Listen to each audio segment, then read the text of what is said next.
अथ सप्तनवतितमोऽध्यायः। कुम्भराशेः शतभिषा नक्षत्रस्य द्वितीयचरणम्। शिव उवाच। मध्यदेशे महेशानि लुब्धको वसति प्रिये।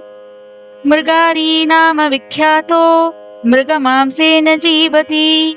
प्रत्यहं मृगयां याति पक्षिणां मारणे रतः। विक्रयं कुरुते मांसं कलत्रं पोषयेत् सदा।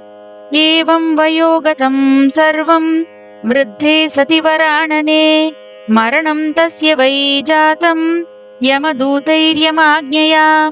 रौरवे नरके क्षिप्तः तत्र कष्टं मुहुर्मुहुः। सप्ततिर्वै सहस्राणि नरके परिपच्यते। नरकान्निःसृतो देवी श्येनयोनिं प्रजायते। उष्ट्रस्य च पुनर्योनिं शृगालत्वं ततः पुनः।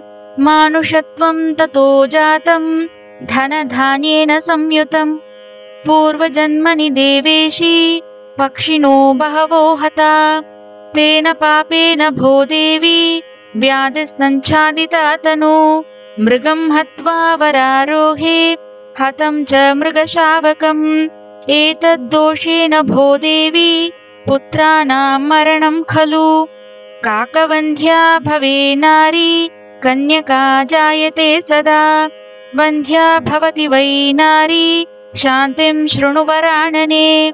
गृहवित्तषडंशेन पुण्यकार्यं चकारसः। गायत्री जातवेदाभ्यां लक्षजाप्यं वरानने। दशांशं हवनं तद्वन् मार्जनं तर्पणं तथा। दशधेनुस्तथो दद्यात् स्वर्णदानं विशेषतः।